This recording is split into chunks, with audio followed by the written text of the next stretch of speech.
Hi friends, welcome to my channel. Manohari రూమ్లో ఎవరు లేని టైంలో తన పెళ్లి జ్ఞాపకాలని గుర్తు తెచ్చుకుంటూ కబోర్డ్ ఓపెన్ చేసి తన పెళ్లి ఫోటోని బయటికి తీస్తుంది. ఇక ఒక్కసారిగా మనోహరి కళ్ళ ముందు తన పెళ్లి రోజు జరిగిన సంఘటనలన్నీ మెదులుతూ ఉంటాయి. ఒక్కసారిగా తన శరీరం అంతా భయంతో కంపించిపోతుంది. తన చేతులు వణుకుతూ ఉండగా ఒక కవర్లో నుండి తన పెళ్లి ఫోటోని బయటికి తీసి అందులో ఉన్న మనోహరి తన భర్తని చూస్తూ ఉండిపోతుంది. ఇక మరోవైపు మనోహరిని వెతుక్కుంటూ మనోహరి భర్త కూడా మనోహరి దగ్గరికి వస్తూ ఉంటాడు. ఆయన చేతికి పెద్ద పెద్ద ఉంగరాలతో, తలకి తలపాగాతో, ఇక రాయల్ డ్రెస్లో ఉంటాడు చూడ్డానికి. ఇక భయంకర గొంతుతో ఇలా అంటూ ఉంటాడు, ఆప్కే లియే ఆ రహా హూ మనోహరి అని అంటూ ఉంటాడు అతను.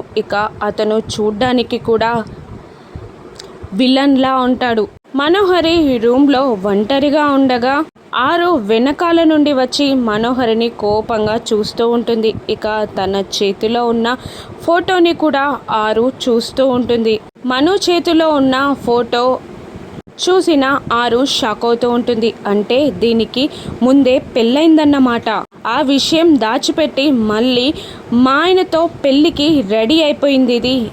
దీనిని ఊరికే వదిలిపెట్టకూడదు అని ఆరు కోపంగా అంటూ ఉంటుంది. ఇక ఆ పెళ్లి ఫోటోని చూస్తున్న మను వణికిపోతూ ఉంటుంది. ఇక అతను వస్తూ ఇలా అంటూ ఉంటాడు, ఈ రోజుతో నీ కథ ముగిసిపోతుంది మనోహరి అని అంటూ మనోహరి దగ్గరికి కార్లో వస్తూ ఉంటాడు. ఇక అతను అమర్ ఇంటికి చేరగలుగుతాడా? ఇక మనుకి అతనికి పెళ్ళైంది అని అతను నిరూపించుకోగలుగుతాడా? ఇక ఆరు మనుకి పెళ్ళైందని అందరికీ చెప్తుందా?